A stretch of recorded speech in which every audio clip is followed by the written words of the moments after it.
Mehdi Hasan, and I've come here to London's legendary Conway Hall to go head-to-head with Victor Gao. He's Vice President of the Center for China and Globalization in Beijing, former interpreter for the late Chinese leader Deng Xiaoping, and a proud defender of the People's Republic. I'll ask him about China's global ambitions and its aggressive crackdown on human rights and civil liberties. Tonight, I'll also be joined by three experts.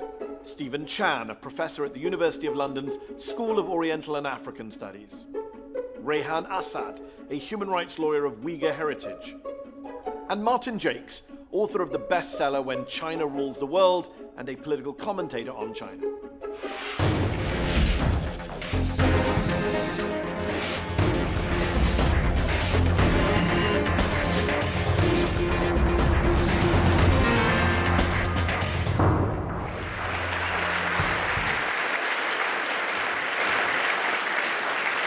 Victor Gao, thank you so much for joining me on Head to Head this evening here in London. Thank you for having me. China has upped its military spending. It's expanding its nuclear arsenal. It now has the biggest navy in the world. Chinese President Xi Jinping has said that the country's military should be capable of, quote, fighting and winning wars, and told the military to focus all your energy on fighting, improve your capability to win. Victor, who do you want to fight and who do you want to win against? First of all, the Chinese military spending is the second largest in the world, but it is only a fraction of that of the United States. And China has a very difficult geopolitical situation. China has 14 land neighboring countries altogether and 6 maritime nations for China. Therefore, China's defensive in nature, is not for fighting anyone except those who want to invade China or to launch a war against China. China's military spending is for peace rather than war, and war will be forced upon China, and China need to fight back. You say it's for peace, but your neighbors don't agree. Your neighbors are pretty worried about you. You go through the list. Japan has sounded the alarm, saying your military buildup is very serious concern to them.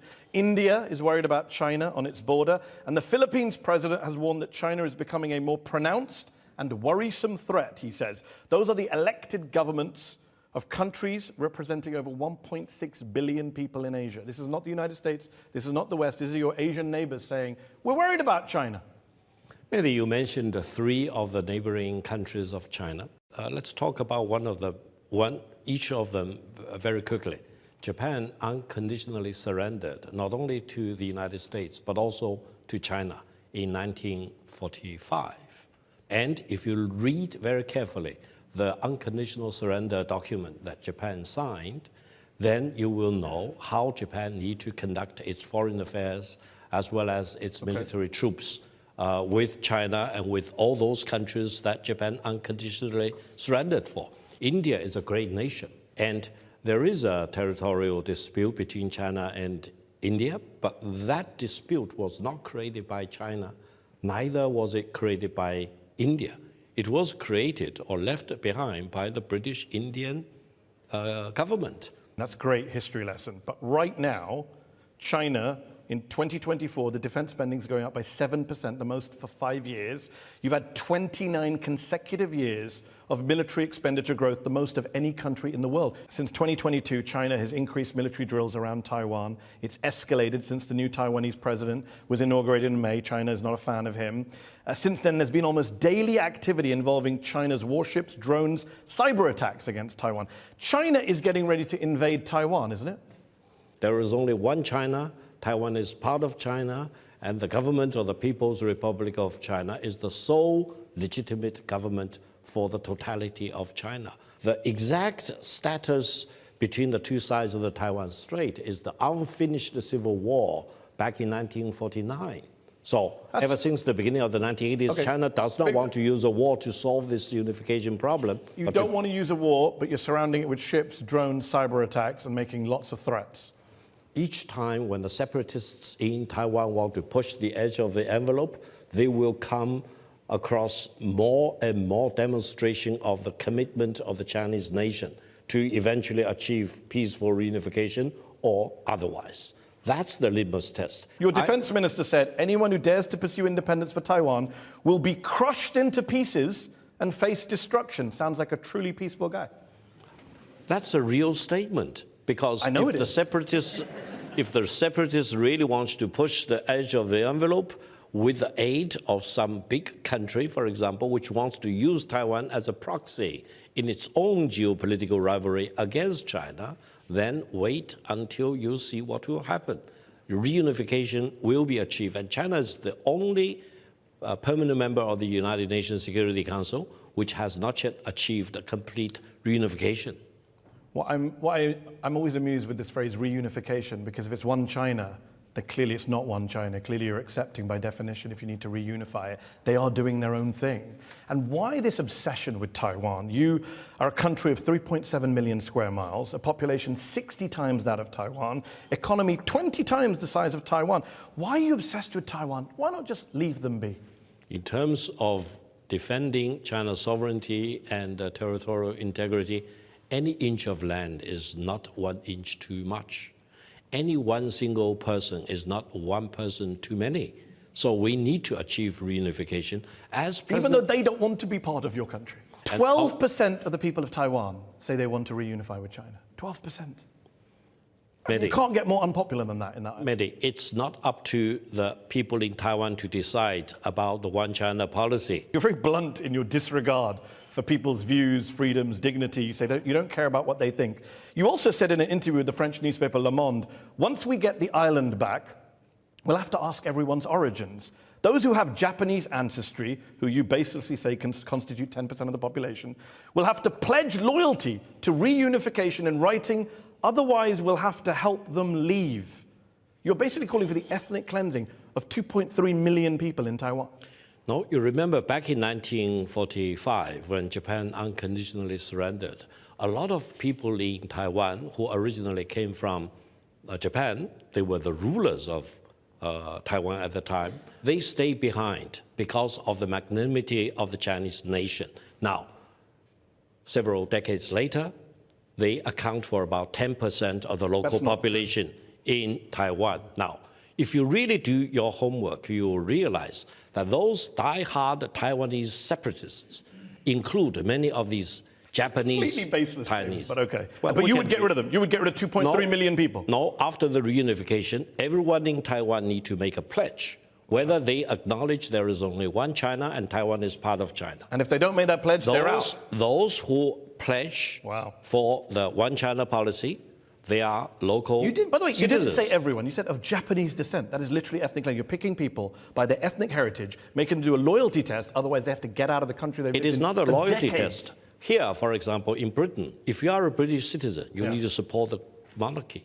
You cannot say, I'm standing in Britain. I don't support the monarchy. I don't like King Charles. No, you cannot say. No, I just said it. Mehdi, I literally just said it. You cannot take any action to oppose the monarchy system. But I don't have to sign a pledge saying I support King Charles. Well, each country is different. Yeah, we are talking about China. China is very different. And China has one policy which is part of the constitution. Which involves threatening people in Taiwan who don't want to be part of your country. Let's bring in our panel who are waiting to come in and join. Let's see what they think. I'm joined by Stephen Chan, professor at the University of London School of Oriental and African Studies.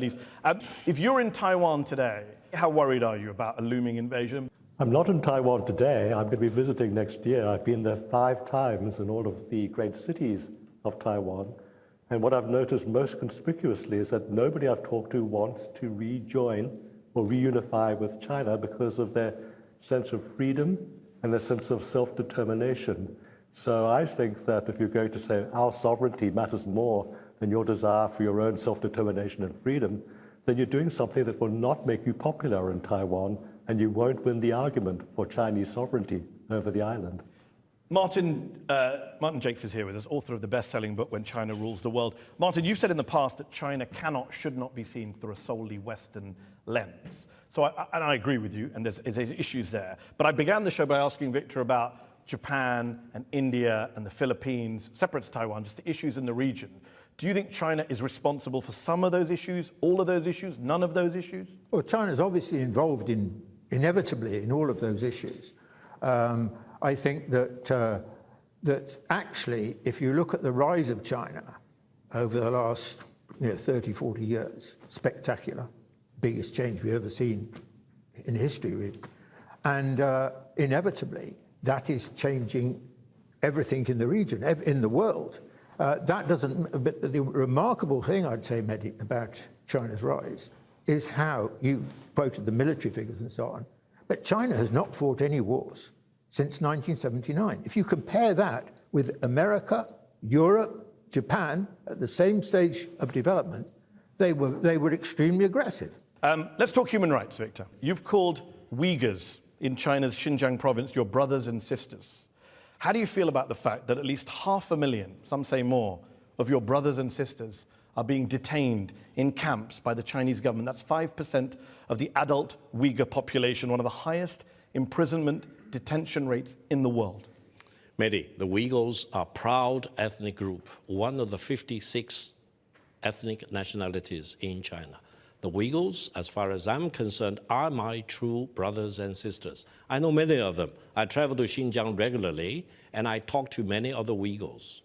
Now, if anyone is serious about accusing China of practicing mass injustice to the Uyghurs, give me the evidence. I just think did. Human Rights Watch say 500,000 people detained over the years in recent years. You keep quote Human Rights Watch, and I tell you... Do you know where they got those numbers from? I don't know. Can I tell you? I don't know. I thought you were the expert on this. You've been to Xinjiang, you've spoken to Uyghurs. You never heard these numbers?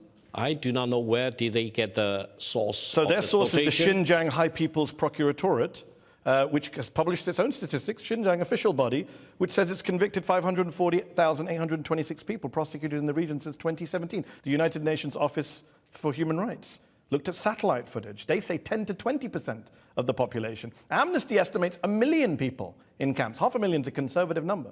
Mehdi, if you quote that organization, please be assured that that organization has been completely discredited for the false information they came up with. I love this game we're playing. You give me a source, I give you a source. They're discredited. They've said falsehoods. Mehdi, how can we? Let me ask you a question. How many people are in detention in Xinjiang? You give me a number.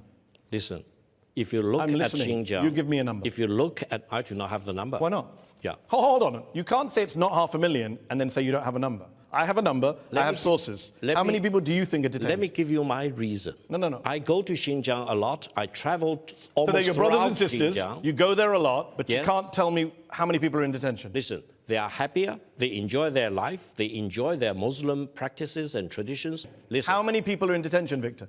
Mehdi, let me be philosophical. No, don't be philosophical. Be numerical. No. How many people are in detention? You said no to 500,000. How about, okay, let's let 250,000. Let me finish my point. Nope. If you answer the question. You if- can't filibuster, Victor, on this show. If anyone how many promotes people do you Xinjiang think... independence, they will be dealt with in Got it. court. How many of them are in court and how many in detention? The very small minority. So you don't have a number. You say they're all happy, but you won't let in independent investigators. You won't let in journalists to go there. Why not? They're not allowed to go there. I will be happy to escort you to Xinjiang. Really? I can make that promise. Really? I will speak to the Chinese government. Here's the problem, to the Victor. Chinese I don't embassy. want to escort. I don't want minders. I want to go freely. Will you allow that? I do not make that decision. Oh! A moment ago, you were going to make all sorts of interruptions. Suddenly I said, let me go freely and speak to Uyghurs freely. Can I do that with no minders? I'll be No happy. Chinese government escort. I will be happy to make your case. Oh, just now you said you'd organize it. Now we're back. Make a case. Make you can't a case. guarantee. Rehan Assad is a senior fellow at the Atlantic Council, international human rights lawyer. You are a Uyghur who Victor says, brothers and sisters. Your literal brother has been held in an internment camp in Xinjiang since 2016, I believe. Rehan, tell us what happened to your brother and what is your response to Victor, to what you've heard, and what is the latest on your brother, if you don't mind sharing with us. Yeah, my brother Akbar Assad is a prominent tech entrepreneur. In fact, your own media outlet called him a bright star in the tech world. Right before his detention, he was invited on a state gala dinner, and then he disappeared. How could you explain that? Mehdi, again, in China, we have about 20 Muslim ethnic groups. You need to ask one question. Why the extremism existed mostly among the Uyghur communities? Because there are extremists among the Uyghur community who want to separate Xinjiang away from China. Has your brother been convicted of any crime? Supported by CIA and other Western organizations. CIA. Okay. Rehan, that's the real truth. Hold on. Talk to the Kazakhs, they don't support. Has your brother been Xinjiang convicted separatism. of a crime? According to UN, there's no trial has taken place. He just forcibly disappeared. Actually, it amounts to enforced disappearance. But according to the Chinese government, he committed a crime of inciting ethnic discrimination while he is systematically oppressed. And when I challenged that decision, because under the Chinese law, if you're committed with the alleged crime, that you have 3 years sentence, but he got 15 years. How do you justify that? Then they switch the crime. So how do you even explain this is a rule of law system? You mentioned that if people are not pro-independent, then they're fine in Xinjiang. My brother by no means is pro-independent. In fact, your media outlet, daily media, invited him to exchange information. Did he split the country when he visited Beijing? Are you okay with the treatment of her brother? Madam, in front of this very august body, let me make several very brief points. The real crime involved by some of the Uyghur people are agitating for Xinjiang independence. They violate the One China policy. Now, separate from that, different communities may find their own different problems which need to be sorted out in the course of law. And I hope... But her brother's been detained for 8 years. Well, I do not know the charge. I hope I can help you to really look at the case, at the accusation against him. Yeah, I hope your brother is not guilty of inciting for separatism of Xinjiang. Briefly. If that is the case, then let the law take its course. Well, your media outlet called him a model citizen who is a promoter of ethnic unity in Xinjiang. Have you been able to speak to your brother or see him? No, not at all. For 8 years, he's forcibly disappeared. Up until last month, for the first time, my parents saw him. What kind of justice system is that? You're making a mockery You're not of the just rule of law. detaining them, Victor. They're being tortured. Numerous testimonies the UN has collected. Are you okay with that? Mehdi, when you talk about torture, think about Guantanamo Bay prisons. Oh, my word. Rather than in Xinjiang. Xinjiang is a place of great peace and stability. The accounts, hold on, as a Victor, the separate accounts of country. detainees include being beaten with batons, electric batons, while strapped in a so-called tiger chair. 158 being subjected to interrogation with water poured on their faces, prolonged solitary confinement, forced to sit motionless on stools for long periods. Like this, you're okay with this? This is the proud China? Maybe, probably you are reading the case in Iraq committed by the American soldiers. I'm reading the UN report in August 2022 from detainees who came out of camps in Xinjiang. Your brothers and sisters, but these brothers and sisters you don't seem to give a damn about. How do you know any torture happened in Iraq out of interest? I know. How? I know for sure. How? I talked to the Iraqi ambassador in Beijing. Okay. He wept in front of me. And I'm He sure told me. Rehan's parents have wept, and you don't seem to care. And I hope you will tell your brother, be a staunch supporter of One China policy, be a proud I cannot Chinese tell him he's Uyghur, in prison. rather She than can't tell him because she can't speak to him, because you deny away access, from Victor. China. Victor, she can't speak to him. Are you going to arrange it? Are you going to arrange a visit now? I'll be happy to help you to Oh, make wow. a phone call. There's a lot of promises being made here, guys. You should You are follow all up on this witnesses. afterwards. You are all witnesses. We are witnesses, indeed. Let me bring in Martin Jakes. Martin, when you hear people say, basically, there's no torture, everyone's making it up, there's nobody in detention, come on, that's ridiculous, is it not, Martin? Well, I mean, I don't know all the details of the situation in Xinjiang, but clearly there's been a big problem for a long time in Xinjiang in terms of the relationship between the Uyghur and the Han. And that came to a head in 2009 when there was a demonstration and 200 people were killed by the Uyghur. And then the Chinese inflicted the same kind of damage on the hand. So this is a deep problem in my view, and it's not easily passed off. There's no other problem in China of this kind. Yeah. But A lot of people consider this it is a genocide, big Martin. problem. That's a pretty big problem. It's a very big problem for them. Yeah. The other thing, Mehdi, I'd say is that the point that's being made about separatism is true. That I think that the 30 million Muslims in China, the Hui is the biggest single minority. Yeah. They are completely integrated. But the problem in Xinjiang is clearly the issue of separatism. Stephen, let me ask you this question. Victor's making a lot of promises tonight about me going to Xinjiang and Rehan going to Xinjiang, and everyone's going to be fine. How safe, how okay are you with visiting China? How free do you think you are when you go to China?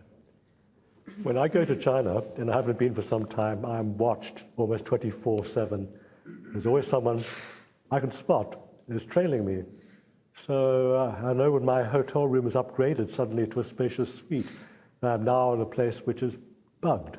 So someone who's a mild critic and a scholarly critic like me doesn't feel safe in China.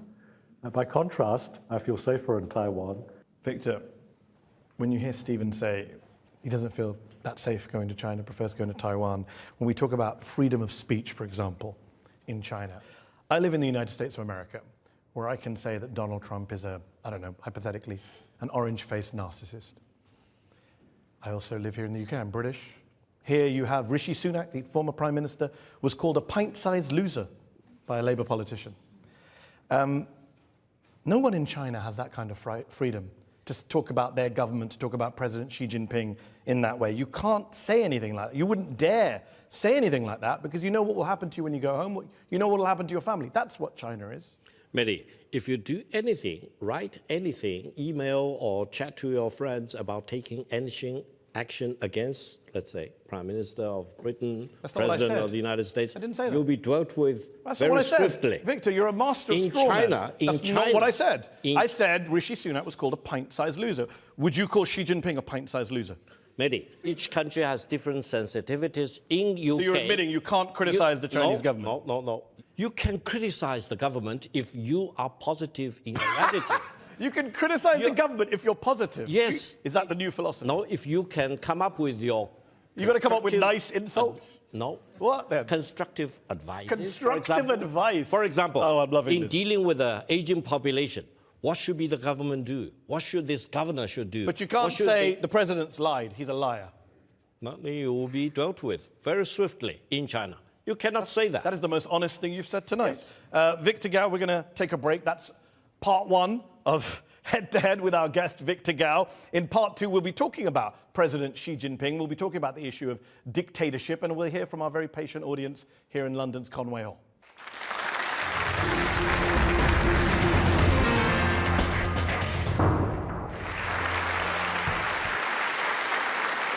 Welcome back to Head on Al Jazeera English. My guest this week is Victor Gao, former interpreter to the late Chinese leader Deng Xiaoping, vice president of the Center for China and Globalization in Beijing, and an ardent promoter of the People's Republic. We're also joined by an expert panel here in London's Conway Hall and a live audience who we're going to hear from shortly. Victor, before we get to the audience, in 2019, on this very show, I asked the question, is Xi Jinping gearing up to be president for life, dictator-in-chief?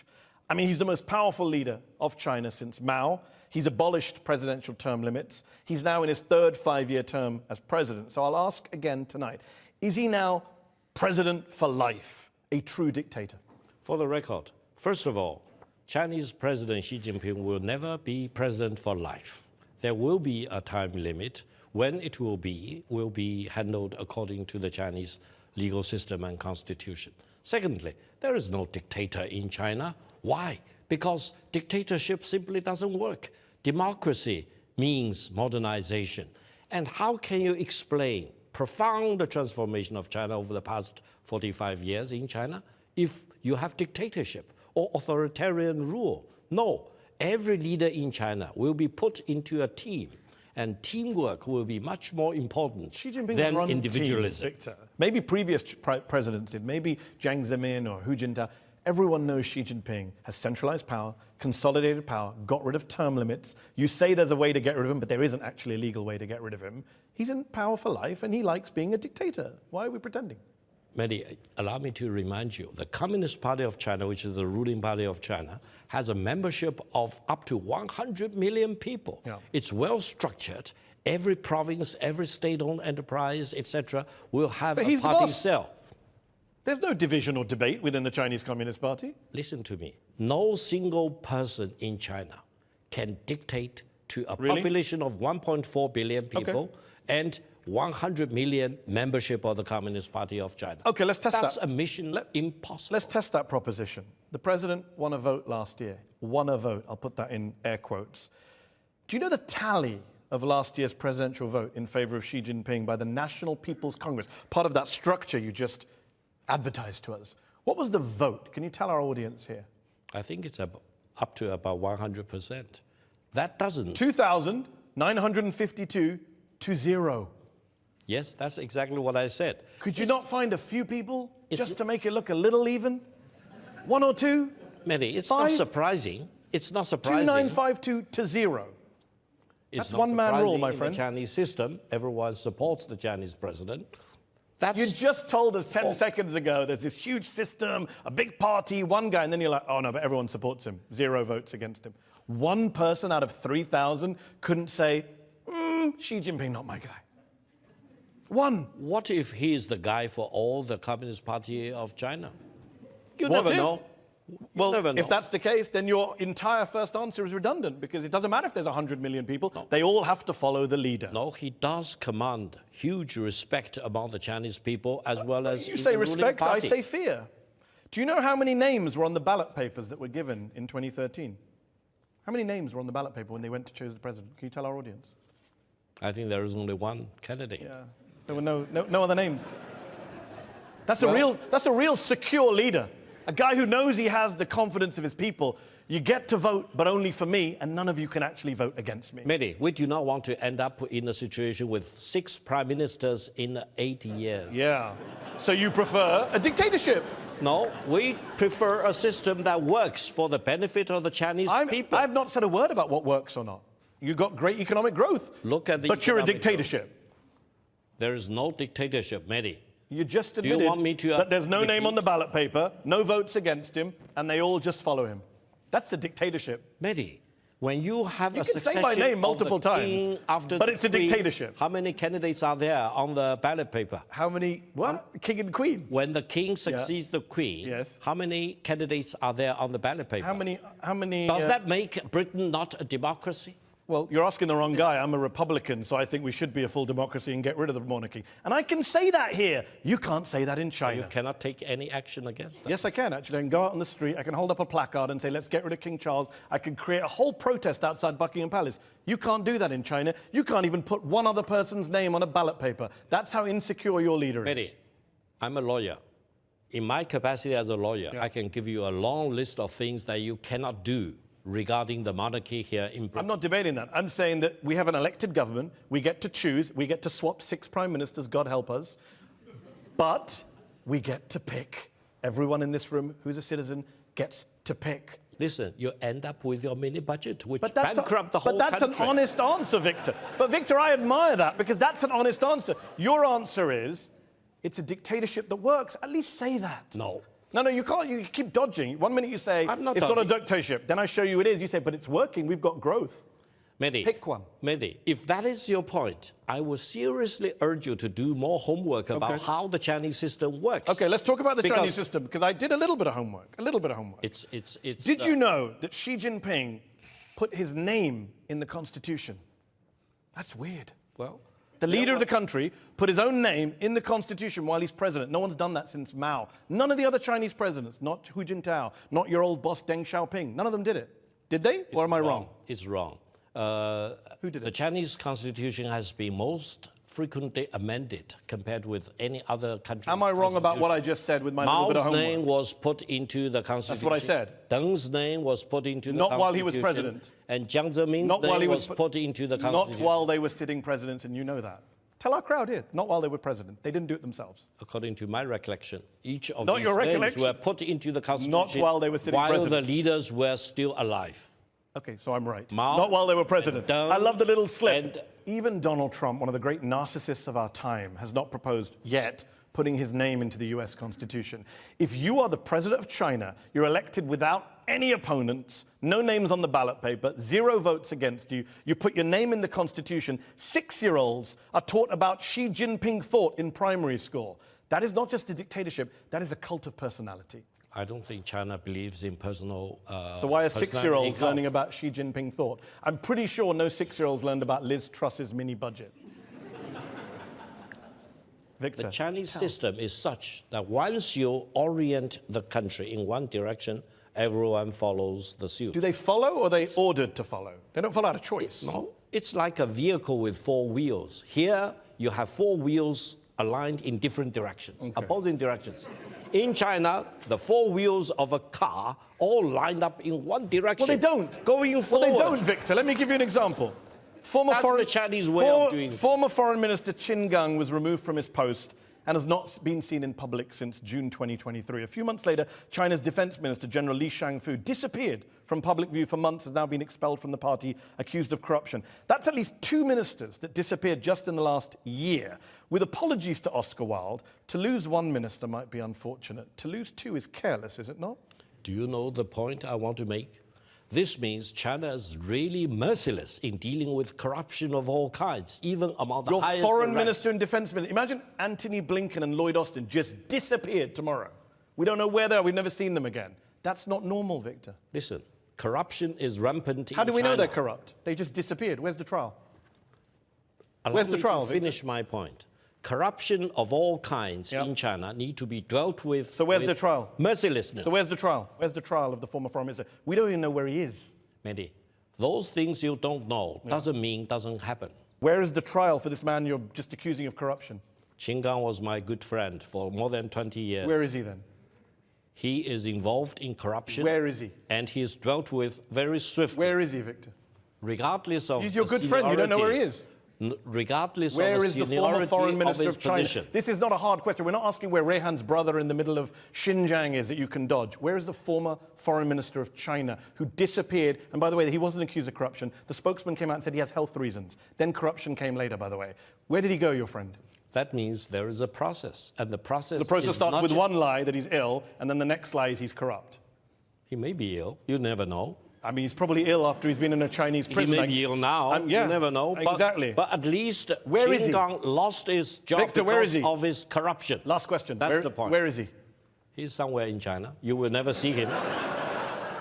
He is among the 1.4 Insane. billion people. And no, it's not just him. There's many other people who have disappeared. The previous defense minister disappeared. The Ministry of Industry and Technology disappeared. The former Interpol president disappeared. In China, you just disappear if they don't like you. That's the rule of law in China. I'm so happy they disappear, because if they keep doing their job, they will bring greater disaster. Victor, be careful to the what you nation. wish for, because everyone's watching this show. And if you get something wrong tonight, maybe you disappear. If I disappear, I hope you will bail me out. I'd have to find you first, and China is apparently a big country. I want to bring in Stephen Chan, professor at the University of London School of Oriental African Studies. Stephen, Xi Jinping's policies, his crackdown on dissidents. I mean, China was never a democracy. Other presidents were also dictatorial. But can we agree that Xi Jinping is on a different level when it comes to repression at home, the consolidation of power? I assume you disagree with Victor's description of him as part of a, I don't know, four-wheel car all driving in the same direction happily. He certainly consolidated his power. He is a very, very strong president. And I think that the real test of all of this is how China has treated Hong Kong, with the increasing clampdown on dissent and free expression of opinion, when they were meant to have a degree of freedom and a one country, two system way of approaching life. We can't see any evidence of vibrant debate in China. And I'd note that one of the great disappointments of my life is when I read Chinese academic works. Everyone toes a party line.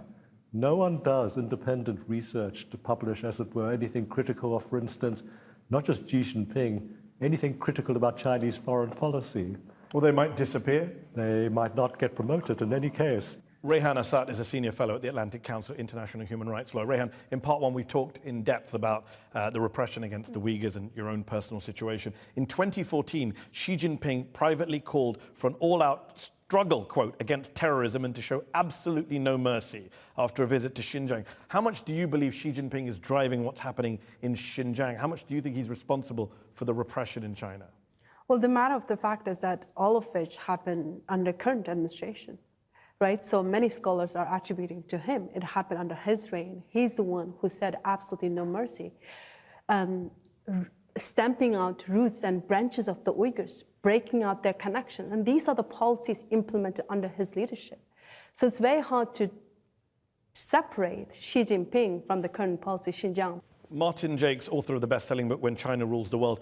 You heard Victor talk about, well, we can't be a dictatorship because we're doing so well, the economy's doing amazing, we don't have Liz Truss mini budgets, etc. But then you get into the debate about, can dictatorship and growth coexist? Do you need to have democracy to go alongside that? And I think about the pandemic, Martin, and I think about China's reaction to the pandemic. Is that where the dictatorship, the lack of transparency, the disappearances caught up with China. Because, of course, there was a black hole in China in terms of China's censorship methods, its draconian policies, the zero COVID policy, the crackdown, which led, some people say, to over 1 million, 2 million deaths. We saw protests in buildings, people screaming. Was that a moment where China actually collided with reality and said, this system, it can't survive long term? Well, I beg to differ on the question of the pandemic, because actually for 2 years, 2020 and 2021, actually China did, under the circumstances, extremely well and well outperformed the West. And the reasons for it are quite complicated. You've got to take into account a very different kind of system.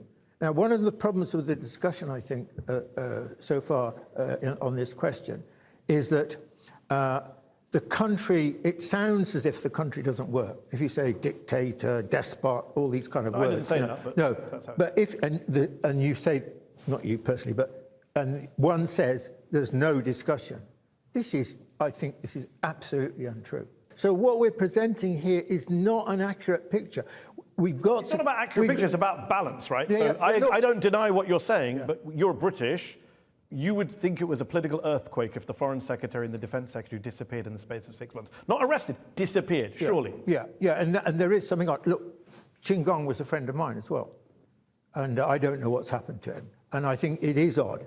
Certainly to our eyes, it's weird that this can happen. But I think that the thing is that we've got to try and get beyond cardboard cutouts when we're talking about China and understand how it really works. Okay. Let's bring in our audience who've been waiting here in London's Conway Hall. I'm going to go to the lady there on the 4th row. Yes, you. My question is, as a dissident from Hong Kong, knowing that I cannot express freely in Hong Kong or in the UK without risking other people in trouble, I also know that you just now made claims about there's free speech in China, and it's possible to criticize the Chinese government just now again. Can you please demonstrate that free speech and tell us what are Xi Jinping's 2 worst mistakes in the past 5 years? Great question. If you can demonstrate to us that it's okay to criticize Xi Jinping, the Chinese government, and China, or even just say Xi Jinping kind of resembles Winnie the Pooh, would be good enough for me. Thank you. Victor, do you want to take that question? Well, thank you. I would say China need to make more prompt, take more prompt actions in dealing with the dramatic aging population in China and the dramatic demographic decline. Do you think Xi Jinping's to blame for not being fast enough on aging? No, I think the whole Chinese government, including the Central Committee, State Council, local government, need to take actions quickly to reverse that dramatic aging population problem and demographic decline. We're not going to get a criticism out of you. Let's go back to the audience. Let's go to the gentleman here in the tie. Yes, you. Yeah, Alex, sorry, Alex Vines from Chatham House. My question is debt. So there's been very bad riots, for example, it's been in the news in Kenya. Some of that debt that's been causing the problem is owed to China. So the question is, how is China going to handle the increasing pressures for debt cancellation? At least 17 African countries are in particular distress this year. Thank you. I understand the Chinese debt in these large-scale connectivity projects is only a small portion of the overall national debt because they own debt to the United States, to Britain, to the international financing institutions, etc. They not just own debt to China, but to many other countries. That's the reality. Secondly, there is accusation about the death trap, which is completely wrong and false. Because if you want to do connectivity project, major project finance things, you need to have equity as well as debt. Debt is an indispensable part of the packaging. Okay, let's go back to the audience. I say I'll take this gentleman the time, then go to the back, then we'll go to that gentleman there. You next, after this one. My name is Sonam Frazi. I would like to ask you a question on Tibet. I was born in Tibet before the Chinese invasion of Tibet. Unfortunately, 1.2 million Tibetans have died since, and we have been made refugees. My question is, Tibet, after 74 years of Chinese rule, is still under lockdown. No journalists, no individual tourists, even Tibetans are not allowed to see their families. What is China afraid of to keep Tibet in such a tight control and Tibetans in such an inhuman existence in our own country? Sir, ever since the Yuan dynasty, if not even earlier, Tibet has been part of China. Through different dynasties, different historical periods, I can assure you, during your lifetime and mine, Tibet will always be part of China. Why are you so insistent on ruling places that don't want to be ruled by China? No, Tibet is part of China. We've been through Tibet, Taiwan, they're not happy in Xinjiang. Tibet being part of China doesn't depend on whether you like it or not. It's a megatrend of our time. A megatrend. And you need to accept that before you will feel free to go back to China, so you don't visit Tibet. You sound like you're threatening the man. No, I'm not. You said you have to accept that before you can go back. He's from that place. You live in peace in Britain, that's good. But he's a refugee. But if you want to go back to Tibet, acknowledge Tibet is part of China, period. And what if he doesn't? He can't go back to his home? You cannot go back. Because China doesn't want to see anyone advocating for the independence of Tibet. Why can't No China... way, that will never happen. Victor, why can't China rest on its own merits? Why the bullying and the threats? We're going to break you to pieces, Taiwan. You can't go back until you sign this document or that declaration. Why the insecurity? Second biggest economy in the world, major power. You sound so insecure. China's security rests on the principle that there is only one China. And Taiwan is part of China, Tibet is part of China, and Xinjiang is part of China. Period. And even if the people there don't want to be part of it, you don't give a damn. The majority of the people live happily as Chinese How do we know? citizens. Did you do a vote? I will go with you to Tibet. We're going to go to Tibet and we're going to talk to all the Tibetans. And possibly I also can go to Taiwan. Tibet, but the guy who's from there can't go there. You sound ludicrous when you say this stuff, I'm sorry to say. Let us go back to the audience. Gentleman at the back and then this gentleman here. My name is Aziz Isa Elkün. I am a British Uyghur, except Rehan. And my question, for many in the Uyghur diaspora, we have not been allowed contact with our families at home within the Uyghur Autonomous Region since 2017, when Chinese government started detaining more than 3 million plus Uyghurs into their high-tech surveillance concentration camps. My question to you, sir, what's the Chinese government trying to hide from us? Second, why can't we not talk freely with our families? Okay. Yet another Uyghur. So many Uyghurs, the same story, the same questions. I'm always very happy to see wherever I go a Uyghur person, because I do consider the Uyghurs as my brothers and sisters. On one condition, though. Part of me is starting to feel sorry for your actual brothers and sisters, No, I'll be honest with you. on one condition, though, Uyghurs need to acknowledge that Xinjiang is part of China. That's a big precondition. If you do not accept that precondition, hold on. You are not my brother or sister. Hold on, so that's fine. You don't have to be brothers and sisters, but can he not talk to his family? It depends on where your family is. There are indeed Uyghur separatists who want to promote separatism of Uyghur, But what about the people who are not separatists who just disappear? Turn Xinjiang into East Turkmenistan. This will never happen. Listen to this. Call your friends to stick to the one China policy. He just wants to talk on the phone to a family member. 2 years old, 7 years I didn't speak to my mother. I want to speak to my mother. I am British Uyghur. I want to speak to my mother. Do you understand? Literally support one China policy, support Xinjiang being part of China. Victor. Period. Do you have no heart to see this man who can't speak to his 82-year-old mother? Is she a separatist? I wish your mother is here in this hall talking to you. And why don't you let her go? Us, So then maybe she could. But then on one condition, in China, zero tolerance of any separatist movement. An 82-year-old woman is a threat to China. What does that say about China? I hope she's not a separatist, but if she's a separatist, she will be dealt with by law. Period. Victor, before we finish, I have one question for you. We're in the UK, we're in Conway Hall, historic free speech society. Could we do a show like this? Could I interview you like this? Could Rehan come be on a panel like this? in Beijing, in, say, the Beijing International Convention Center. Can we do a show like this? Audience members freely ask questions. You take questions from everyone. No one's vetted. No one's threatened. Can we do this in Beijing? Mehdi, if you ask me to line up all the support, you will do that. Really, I can assure you that. A show where every audience member gets to speak freely. No one turns up at their house afterwards. For many European countries, you do not need a visa to go to China. Pick up your luggage and buy a ticket. I'm not asking foreigners. Beijing. Victor, I'm not asking foreigners to come. I'm saying, could a Chinese audience turn up and ask whatever they want, criticize Xi Jinping, criticize the government, ask you questions, talk about Uyghurs? Could you do it in Beijing? Mehdi, in China, don't criticize our president. So we couldn't do this. Unless you I'm have glad you a answered the very question. positive, constructive proposal to make. From the horse's mouth.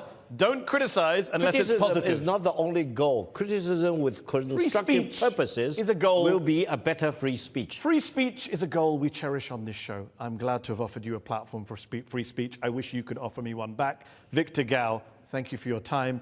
Thank you to the audience in Conway Hall. And thank you to everyone at home for watching this episode of Head to Head.